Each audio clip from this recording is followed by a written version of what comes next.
In today's video, I'm going to teach you how to create HubSpot forms and integrate them into HubSpot. This is a quick guide that you can follow along with to get your forms up and running in no time. Let's begin by opening your preferred web browser and heading over to the HubSpot website. Once you've arrived on the site, direct your attention to the top right corner. Here, you'll find the login option. Go ahead and click on it.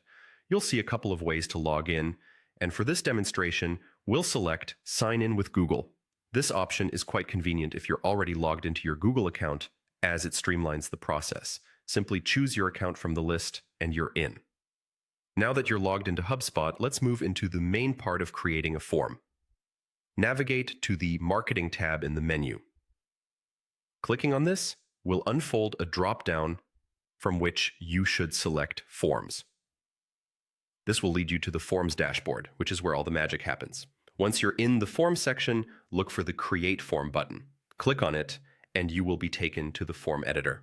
This is an intuitive interface that allows you to craft your form from scratch or utilize one of HubSpot's pre-made templates. If you're using a template, simply choose one from the available options. Each template has a different layout and function, so pick the one that best suits your needs. With your template chosen, it's time to add your own touches. The form editor is very user-friendly. You can add various elements and content to customize the form to your liking. Whether it's text fields, drop-down menus, or checkboxes, simply drag and arrange these elements where you want them on the form. After you've finished customizing, it's crucial to review everything to ensure the form meets your requirements.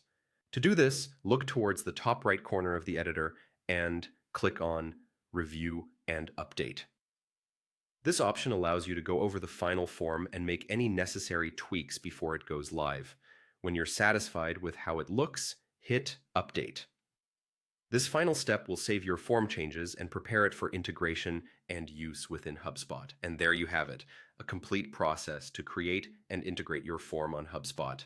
This entire guide is designed to take only about 5 minutes, making it a quick but thorough process to deploy forms for your marketing needs. I hope this tutorial has been helpful and that you feel more comfortable navigating and utilizing HubSpot's form functionalities for your projects. Thank you for joining me, and be sure to stay tuned for more tutorials like this one.